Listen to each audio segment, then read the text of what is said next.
Welcome everyone to Textiles and Tea with the Handweavers Guild of America. I'm Kathy Group. I'm the advertising manager for HGA, and I get to be your host today. We want to thank our sponsor. Today, our show is in memory of Mark Jacobson. It's so wonderful when people want to acknowledge someone who's been important in their lives by being the sponsor of this program. Thank you so much for the loved ones of Mark Jacobson. We appreciate you doing this today. Just a reminder about the questions. We love your questions and we need to see them in the Q&A and not in the chat.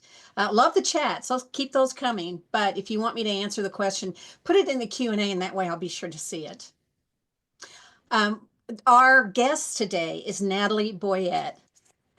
Natalie founded the Chicago Weaving School 20 years ago, and we're going to talk some about that today. She's a visual artist who primarily uses cloth to create sculptural abstract forms. As a teacher, Natalie seeks to give new weavers a grounding in the fundamentals, but always with a mind open to new discovery and unique expression. She teaches daily loom weaving classes to weavers, working at all levels of experience, as well as monthly basketry workshops. We are so excited to have her here today. Hey, Natalie. Hello. How are you? I'm good. How are you? Good. Thank you for being on here today. Thank you for having me. So we want to start with the important question, which is, what is your favorite tea? Yes, I was prepared. I was prepared to say English breakfast, but then with your waiting room, your like jazzy waiting room music, I think I'm gonna say oolong. Just Oolong. pronounce it. It's an oolong kind of day. Oolong. Thank you. So how did you get started in fiber? I think my my first memory is being in kindergarten or first grade.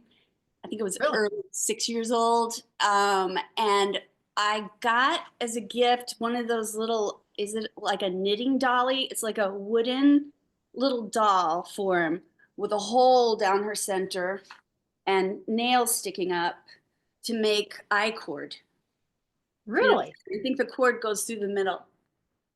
But I did not, for the life of me, know how this thing worked or how it was going to make something out of string.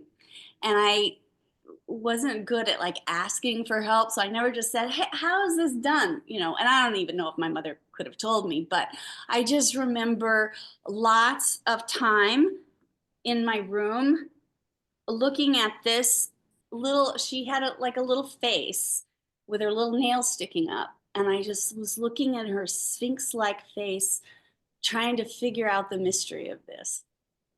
So that's where it started. Someone says it's a French knitting doll. Okay, there I you like go. the name. I don't know if Yeah, it's it or not, but we like the name. yeah, they're charming, Yeah. mysterious.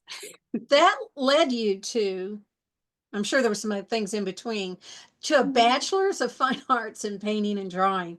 Yeah, Uh, I always painted and drew. I always knew I was going to be an artist, and so I got my bachelor's in painting and drawing, and then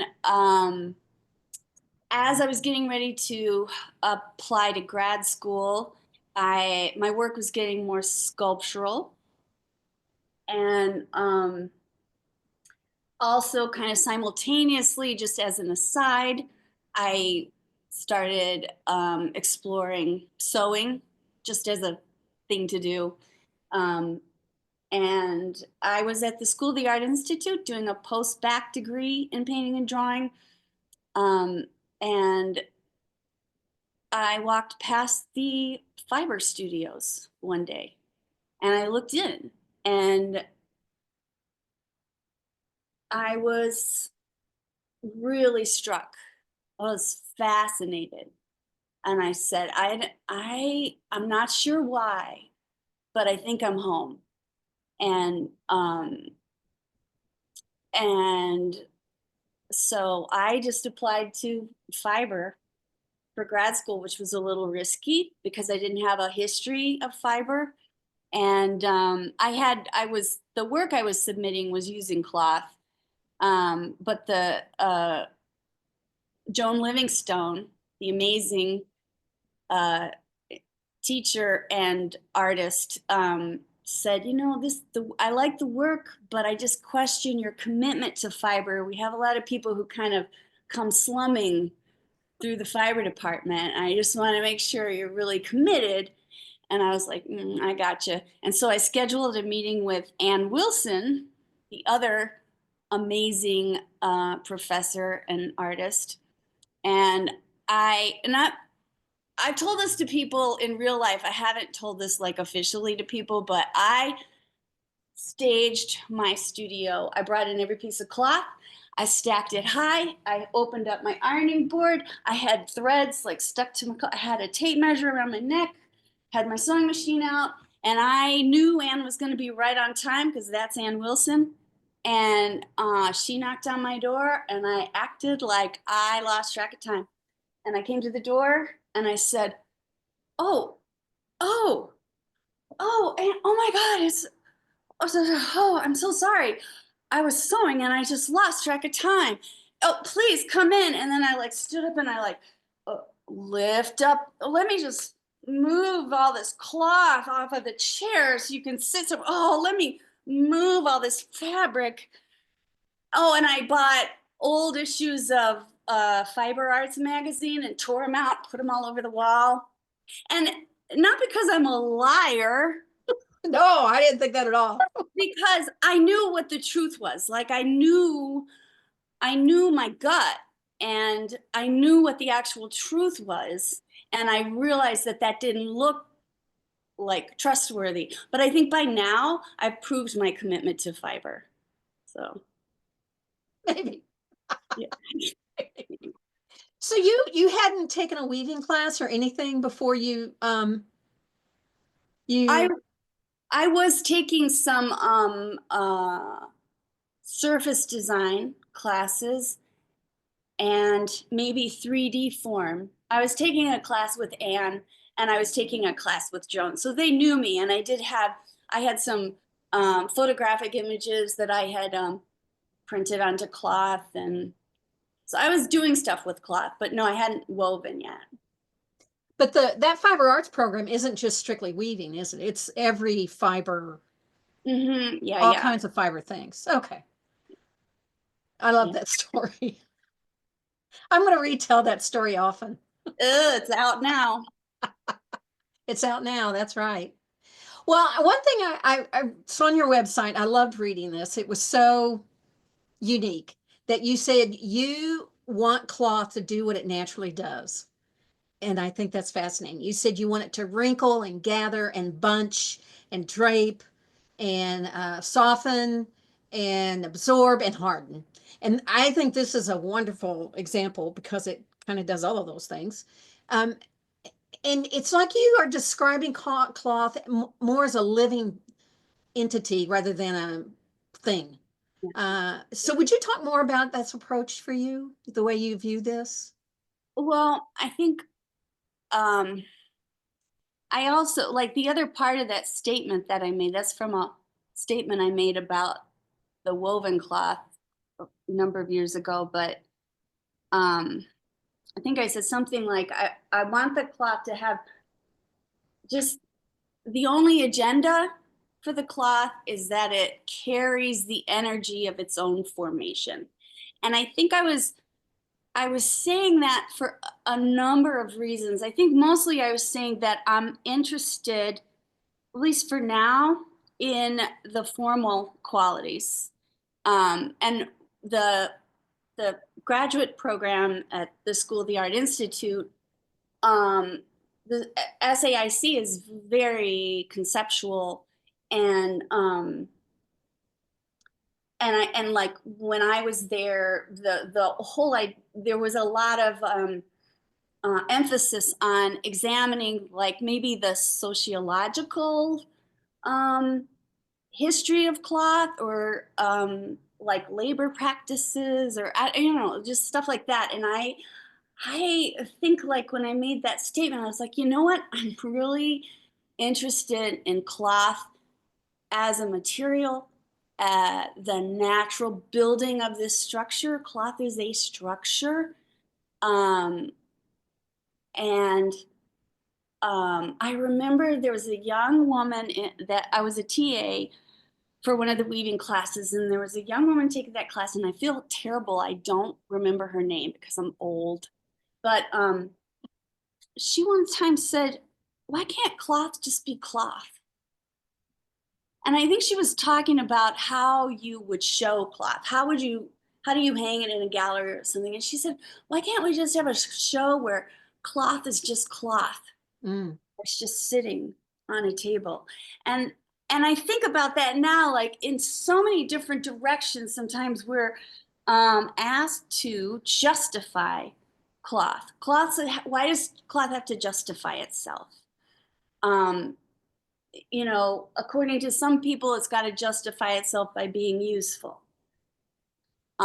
According to maybe someone else, or in my mind at the time, cloth had to justify itself. You had to talk about why are you using this medium and what does it say about your identity or your sociological background or the history of the world or the history of labor.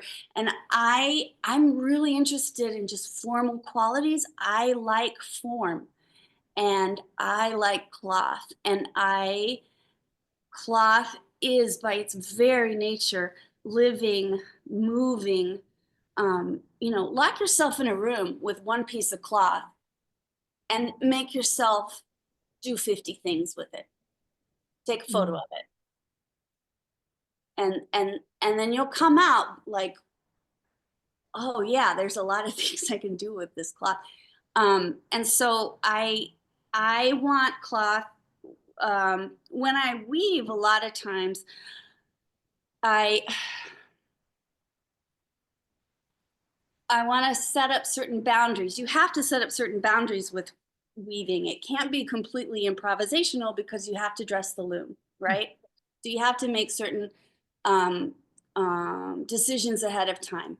But within that, I want to set it up in a way. I want to set up the weave structure in a way where I have some kind of inkling of what I'm going for. And then I want to let myself play within that.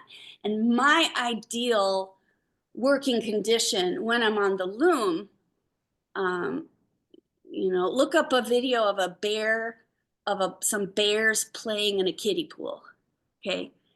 That's what I want. Like splash, splash, boom, boom, tug, pull, drip, oh, fall over, blah, blah, push each other. That's what I want my relationship to the loom to be like when I'm weaving it.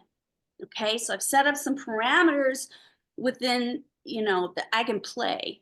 Then you take that cloth off the loom, and now it's about responding to this body that is before you. It's a living presence, and it's going to talk to you. Hope. Or, you're going to ask it questions, you're going to listen to it, you're going to give it time. I'm always surprised if a student, if they're doing something sculptural or even just figuring out how to hang it flat on the wall, there's still a lot of decisions to make about that.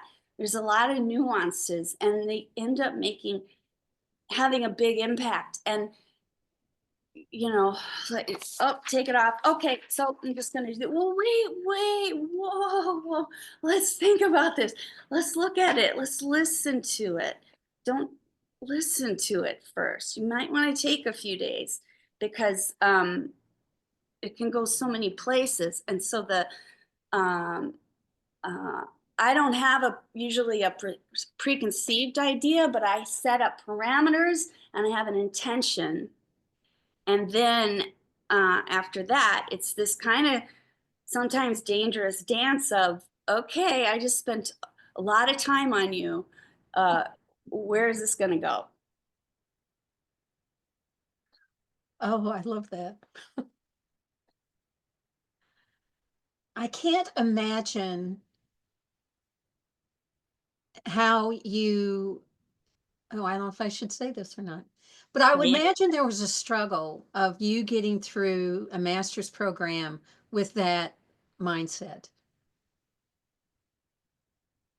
I didn't have words for it. One time I was in a meeting with Joan Livingstone, my advisor, and I had all these canvas decoys, these canvas goose decoys that were sitting together. They were very like serene looking forms. And she goes, "Oh, these are these are poetic." And I remember thinking, well, of course they're isn't that what we're all trying to like, for in my mind, like how would you not want to do something poetic? But so there was like a little bit of a, and I never had someone who just said, "Hey, Dom Dom, you're formal." I just, sometimes you need like real just straightforward language just to be like, "Oh no, see, you're trying to hang out with the girls who part their hair in the center and you're more of a side," something just real straightforward like that. Yeah. But now I know, so now I'm clear. I know what I want. But I remember I took a workshop, it was a 2-week workshop at Arrowmont years ago out of grad school with Warren Seelig, whose approach, I mean, I can't speak for him now, but, he was a big proponent of form first. Form first. Don't put the meaning ahead of the form. And I remember after years in grad school of questioning everything I thought and did, we were doing something and he walked down and he goes, "Oh, are you going to connect those? You want to take the drill press and drill a hole and then connect that on there?" And I said, "Oh, no, I was going to lash it with this string." And he, without missing a beat, he goes, "That sounds like an intuitive response. Therefore, that's the right decision." And he walked away and I was floored. But that like changed my life. Thank God for that. That sounds like an intuitive response. Therefore, it's the right decision. Really, that was really important for my own work and also for my teaching. Well, this next piece we're going to look at is, I think, is a great example of the natural things cloth can do. And can you talk a little bit about the weave? We're going to talk a lot about this piece, but let's start with, what is the weave structure that you use to make this? And how do you choose, if the form comes first, then how do you choose the weave structure to make it do what you want it to do? Well, for me personally, there are some favorite weave structures that are pretty simple. Uh-huh. And this one is, it might all be honeycomb. I think it's all honeycomb, baby. Which is a great structure because again, you can play with it like a bear in a kiddie pool and play with the height and the sizes of the blocks and the materials that come in. And if you have enough blocks, if you have more than 2 blocks, then it can really look varied in there. But then you're weaving, long pieces of cloth, multiple pieces of cloth, and then they're your materials, and then you're touching with it. And when I hand weave cloth, I'm going to call it hand building. I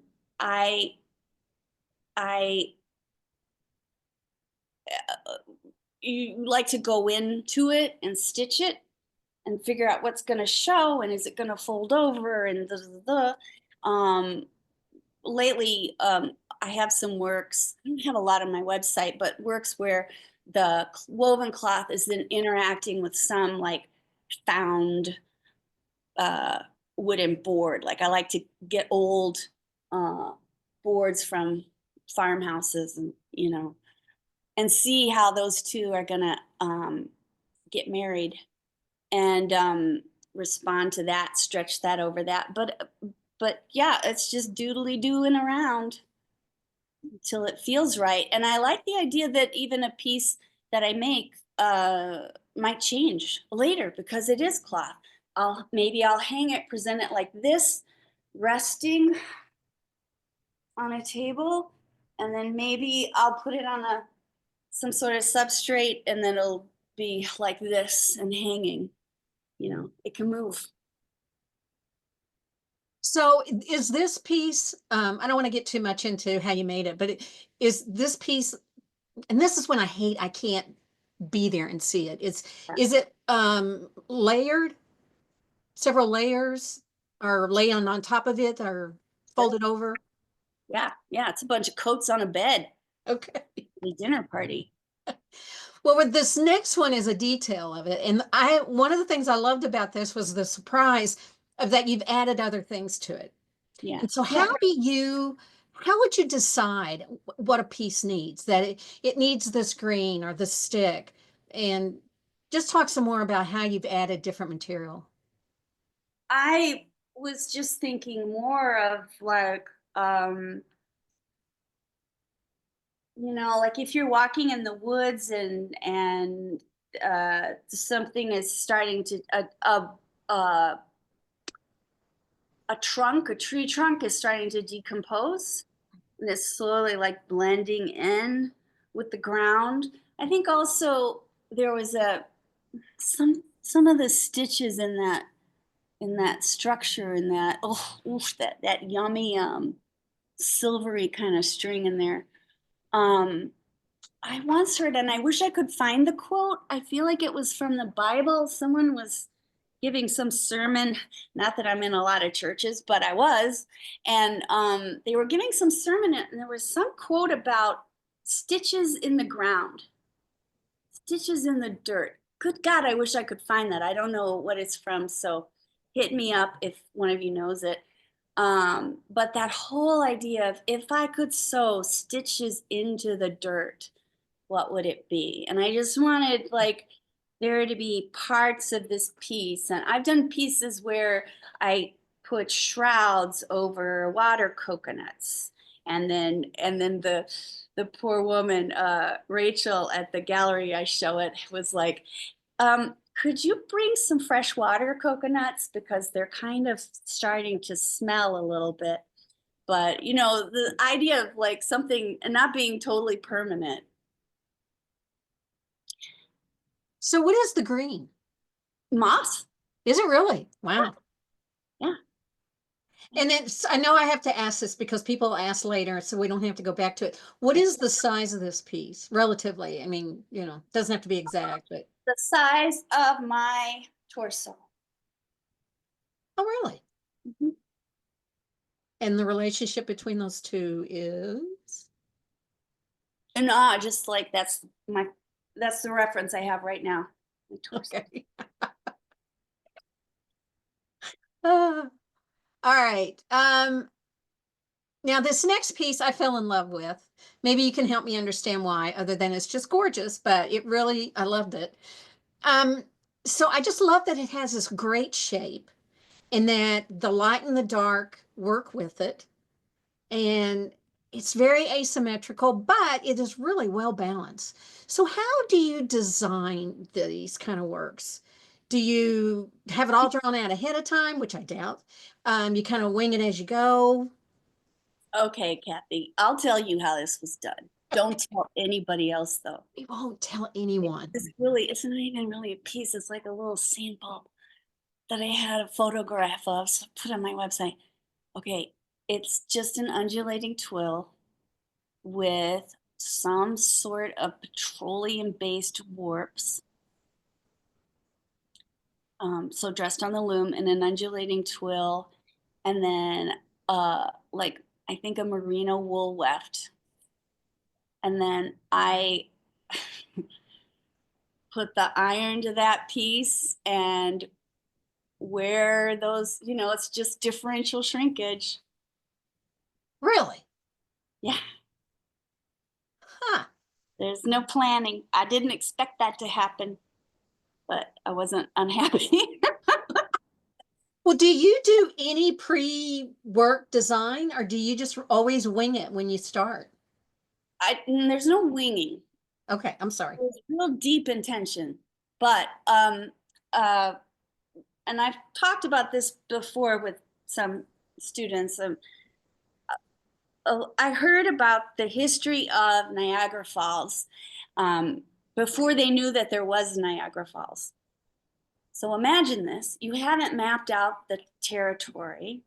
You don't know that there's a Niagara Falls, and you're walking through the forest, and from a distance, you hear this thunderous sound coming from the distance of the forest.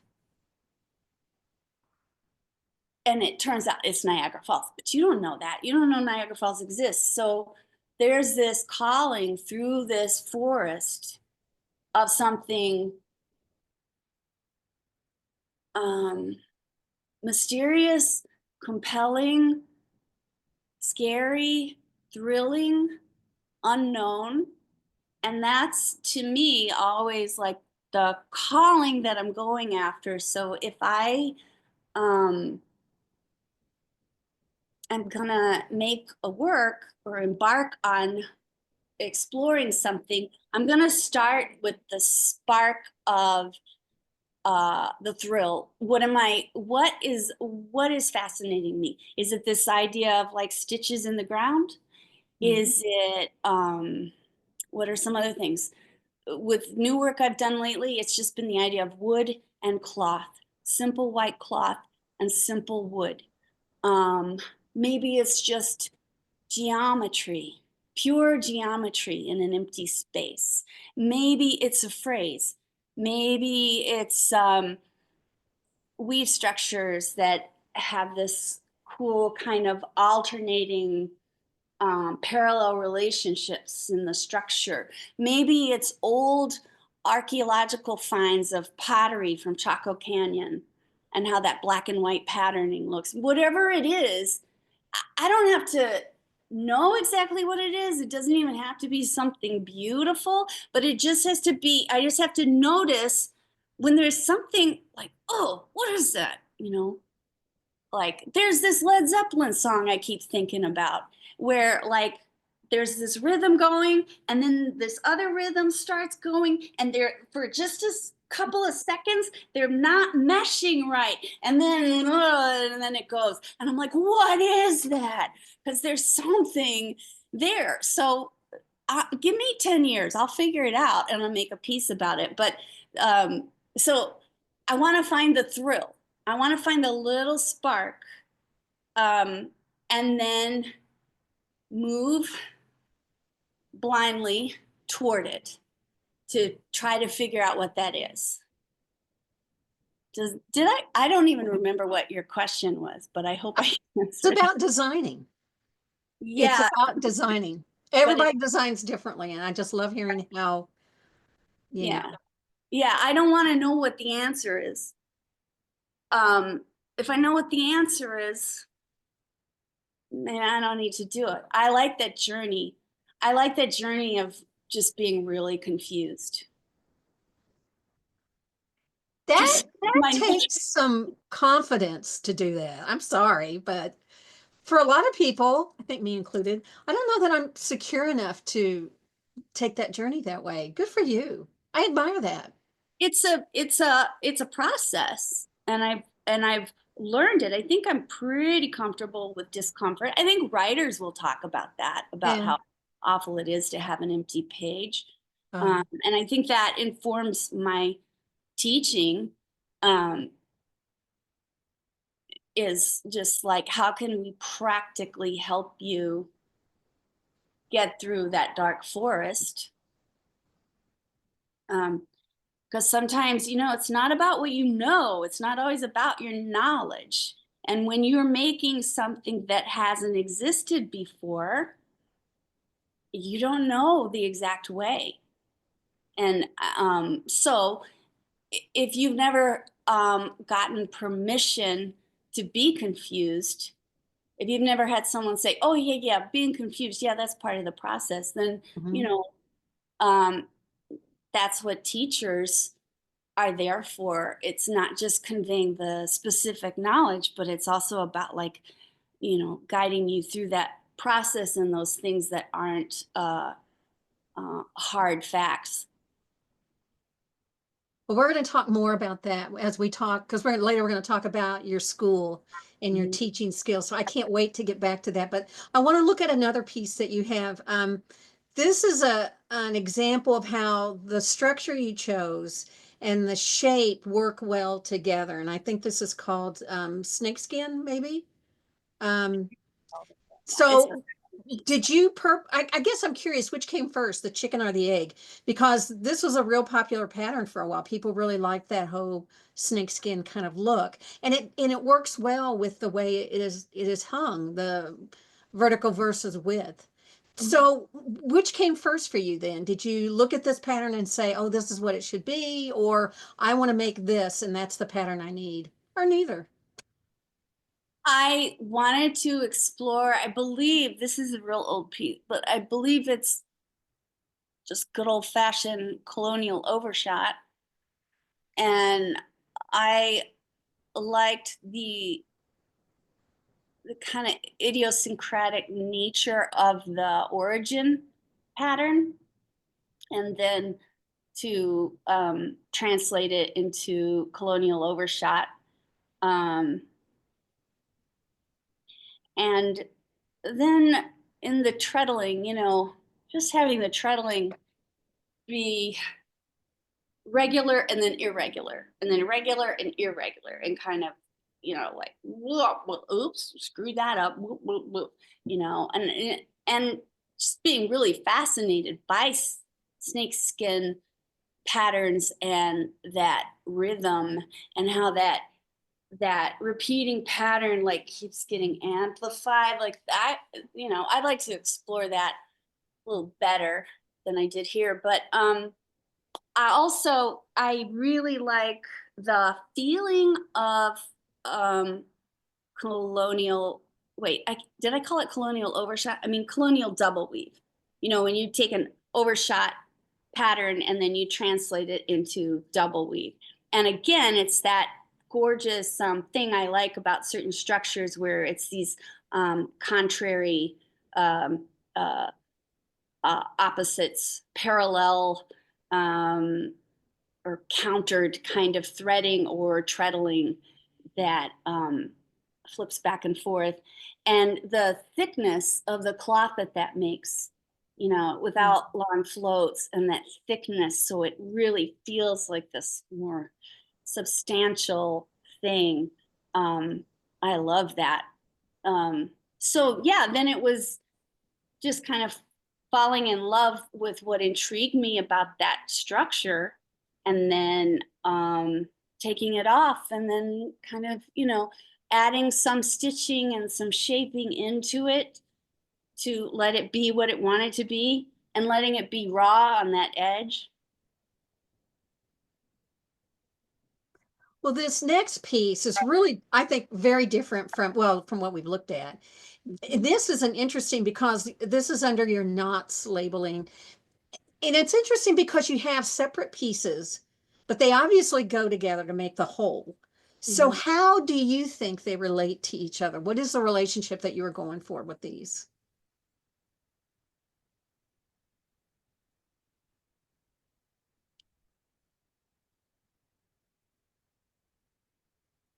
Well, if I know, Kathy. No, I don't. There are some other groupings in the Knots series where I really was like, there's one called Notes, where it feels to me like notes moving across music. This one I called Clang because it just seems like there's something Hmm. clangy, hangy about them. But when I was making the knots, I was in a lot of physical pain for a while. I was, my body got real tied up in knots. And it was a long, 6 month of like limping, and maybe there was a certain level of emotional trauma I was healing from. And so the process of making this work, I was making all these knots. They were all over my apartment, throughout the room. I'd have to walk over them, and then, just see which ones are talking to each other and which ones feel inevitable. But to me, this was like tendons and skin and muscle connected to bones, and knots forming just like naturally. It was also kind of interesting because the intimacy of each of these tangles that I was making, our brain looks at cloth or makes knots in a certain way, and we're used to seeing things in a certain way. So we're used to formal things that cloth does, like drape in an elegant way, or knots can be so ornamental. And anytime a knot would start to be ornamental, I would go, whoop, no, this is not realism. Yes, this is realism. And I don't know, like, what, really, Nellie, what the hell, what's realism in knots? But that's what I was pursuing. And then through the process, as more of the work got made, the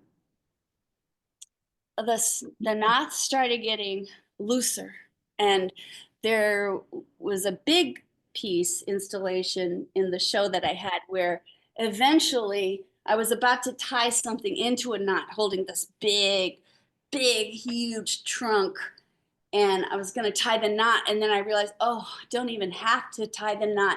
The weight of that rope going over this way is going to hold it just fine. And like slowly through the process, even towards the end of installing that, those knots started to become looser and looser and looser. And that was an important body of work for me. It's interesting. That's how you finished talking about that, about referring again about to the body. Excellent. Excellent. Well, let's talk about your school. I want to make sure we have time to do this because um, the more I read about your school, the more I heard you talk about it. It just sounds really interesting. And I wanted you, if you would talk a little bit about how you decided to have a school. I wanted what I didn't have. I wanted, when I was learning to weave, I think I took two semesters of weaving, and I was a grad student. So the whole time I was tap dancing, hey, look at how good I'm doing. And so I didn't feel free to really just get in the muck of it and experiment. And I was also studying the history of the Bauhaus and the history of those Bauhaus weavers. And I liked that setup of, they were rooted in the fundamentals, but without limitations or preconceived ideas of what that woven cloth should be. And I'm really curious. Everything was so fast when I was learning how to weave. It's like, okay, here, just the loom. Okay, here's plain, here's twill. Okay, now tell me, make an installation that talks about, and I just wanted like a little time because I'm curious what human beings will do with weaving. What will human beings do with this medium when you give them the support and the freedom?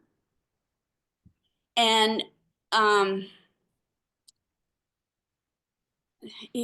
was thinking the other day, there's this old Joe Jackson song, and I think he's talking about, like consumerism or shallow dating rituals. But this part, it's called Soul Kiss. So there's this part, he's like talking about consumerism, talking about shallow ideals, blah, blah, blah. And then he goes, I'm just waiting for a soul kiss.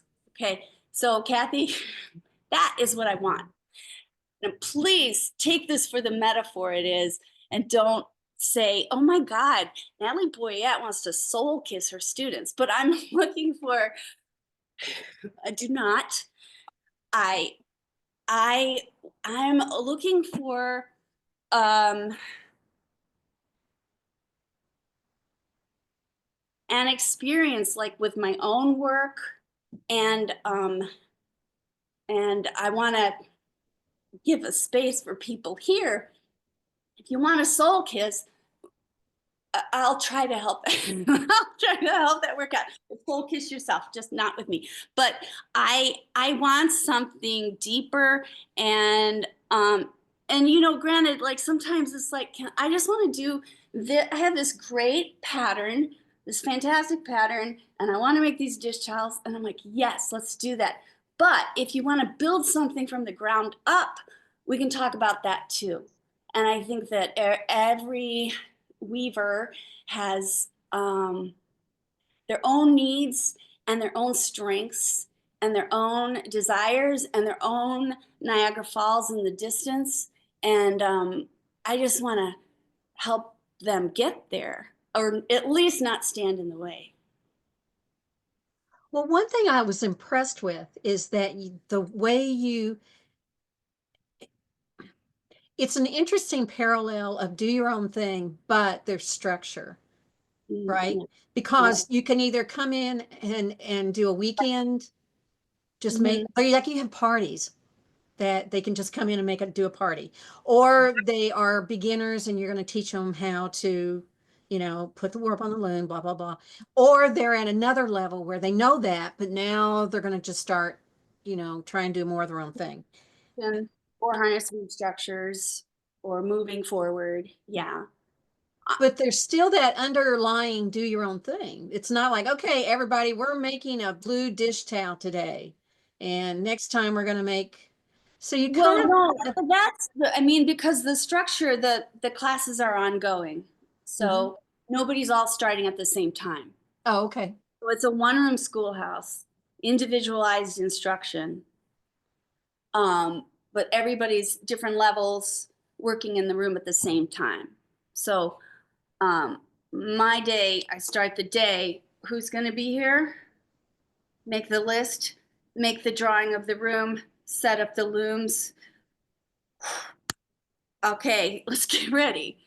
Because then, to the best of my ability, I'm not always good at it, but to the best of my ability, can I set up a, a schedule and a setting where I can be available to you as best as I can. You can be available to me. Let's be in dialogue with each other about what this thing is. The benefit that I give is I can have kind of a bird's eye view. I know something about what this process might look like for you. I've noticed when you did the sampler that you're really attuned to this kind of structure. Mhm. I think you might be interested in this. What are some things that you're looking at? I've noticed your clothing, maybe you like that, it's like we're working together to try to figure that out, but it's very much about being in relationship to each other in the same way that the weaver is in relationship to the cloth, the weaver is in relationship to the threads. There's a whole lot of friggin' relationships going on in here. But I don't want it any other way. I like seeing the progression of people. Sometimes people come in and float out. And then sometimes people are here for a long time, and you can see that they're, as their vision, as they shape their vision. And I like seeing that progression. And yeah, so it's not so much like finite workshops. One of the other things I was reading about, and I always laugh about this, and if you've ever watched the show before, I always talk about how there's sayings that I either want to embroider or put it on a plaque and put it up because it's like I need to hear that often. And one of the things you were talking about was about mistakes. I loved how you how you viewed mistakes. And in it, you said that, and it's just very philosophical. You said that you want to put mistakes in a more positive light, or at least that's how I view it. And that you want to point out to people that are not the usual, oh, it's okay to make mistakes, you'll learn from it. But that you pointed out that people need to appreciate that maybe, a month ago or a year ago or your last project, you wouldn't even seen the mistake, right? And that now, as compared to a year ago, a month ago, the last project, you know how to fix it. I love that. That's not just the old pat on the back, oh, mistakes are okay. You really get people to, I don't know, kind of grasp it and make it their own. Well, Where I did that think come from? that's from my article. I think it's called Process Over Product, but where did that come from? I mean, that came from me dealing with the voices in my head. One reason that weaving was very helpful to me was the comfort of the material, and that at least some of the process had to do with this monotonous stuff. So I was like, I'm working, even, but I'm not making huge decisions. Whereas with the painting, you're just staring at it, and everything's just coming from your head. And but I had to learn about, make sure you've eaten and you're not having low blood sugar when you're in the studio. And I've struggled with um, painting. How does that look? Okay, let me just step back a little bit. Let me just step back a little bit. Let me sit. I'm a skinny thing, like my whole thing is like, stay in the room. Stay in the room, because it doesn't matter what you know or what you don't know. Um, how can you get? It's just very practical. It's not like I'm kinder, gentler. It's just the truth. It's practical, and there are steps and improvement and progress that aren't hard or visible always. And it's just very important to honor all the little changes that are happening in your mind and on a cellular level and in your heart as you're engaging with your work. The other thing that you talked about, and you talked about it earlier today too, is that I have met weaving teachers that were absolutely adamant. I am here to teach you to weave, not to make something. But you really encompass both. You embrace both of those approaches. Can you talk some about that? Well, I'm curious about what that what that situation is. I think if you're teaching a workshop, um, the goal is usually to teach you about that technique or that structure. And you can't also, the sign, like, you can have it good and you can have it cheap, but you can't have it fast. Or you can, like, uh, I had a guild say, we want a workshop where we actually make something, but we also learn something new, but it's not a sample size. It's got to be a real thing. And I was just like, well, hey, baby, we all want something, but I don't know. I'm not a, I don't know if I can do that. But so maybe that's what they're saying, but I think that different students are going to have different needs. I'm really into just exploring structure, like Madeline Vanderhoot talks about that. Madeline Vanderhoot likes exploring structure, and who cares what it becomes. I'm kind of like that. But there are other students. I had a student like, I'm doing this sampler, but I need it to be something. So, okay, we're going to make this sampler, and then you're going to turn it into a top. And I think you're just like meeting the student where they are. There's so many reasons to want to create, and so many desires and itches that you're scratching at any given time, and those itches move. So I need a project that's a palette cleanser. I need a project that makes me feel powerful and smart, and I need a project to give to my aunt, and I need this, and I want some dish towels, and I want a blanket, and I want to turn my old wedding dress into a wall hanging because I really want to cut it into strip, like there's going to be all these different needs, and, you know, and sometimes it's an object. And yeah, whatever it is, I like helping through that journey.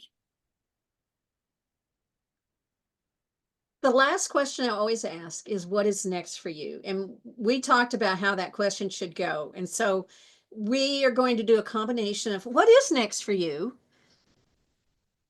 You have some images that go with it.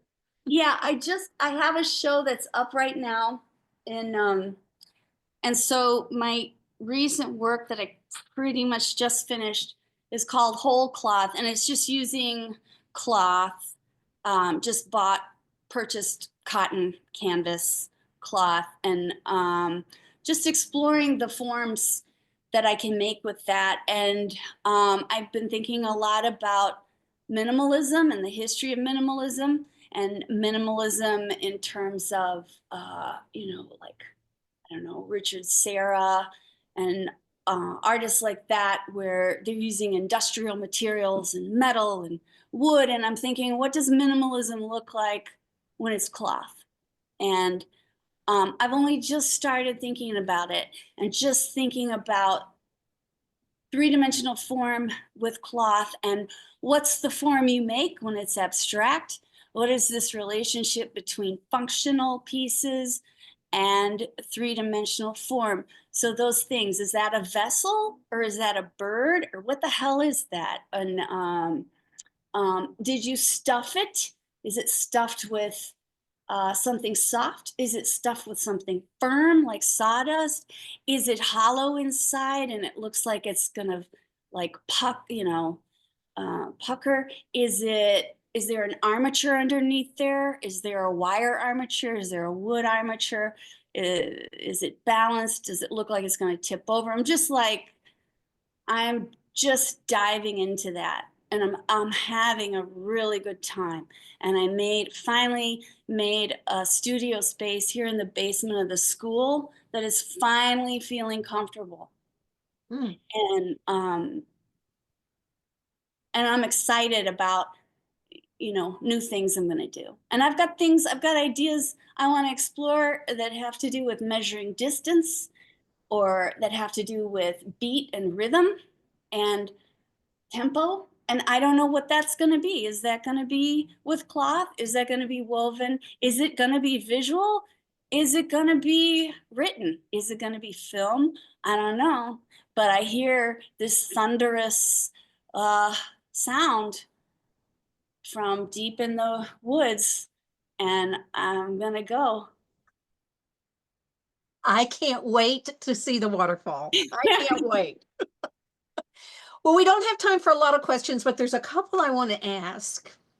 Somebody wanted to know, what is the largest thing you have made, like an installation, or do you work mostly smaller? Oh, I kind of like big, which is troublesome because then you have to store it. But I like it when with cloth, it's hard. The bigger it goes, the harder it is. And I had there's a big, very square piece hanging on the wall at the show right now, and cloth is amazing to try to stuff. And we're only talking maybe 5 by 5, and then about a foot deep. But oh my God, oh my God, fabric forms filling those. It's bigger than it is. It's amazing how you fill cloth form. Mhm. Yeah, and I've done, I like images that are really big, like really big. And then I just do not know where to put them, but I can't stop. Well, what's the smallest you've done?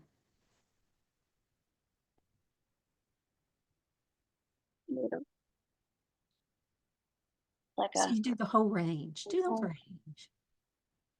Um, Somebody wants to know, how do you get the cloth to hold the shape off the loom?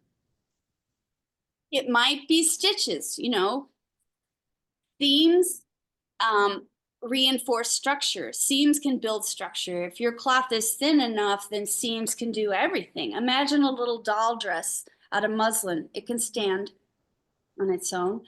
And then as the cloth gets heavier, maybe more seams, and then maybe you put in, maybe you stretch it over an armature. Mhm. And then maybe you stuff it. There are these ham forms. I mean, they're basically sewing hams, a bunch of sewing ham forms that I made that I just love. And I took one apart and I thought it was stuffed with stuffing. Oh no, baby, that's sawdust, and a lot of sawdust. Like this much sawdust for this shape, and just packing that in. Oh, it's fascinating. And then I might, coat it with rabbit skin glue to stiffen it. I might paint over it to stiffen it. I mean, what do you got? Yeah, let's try it out.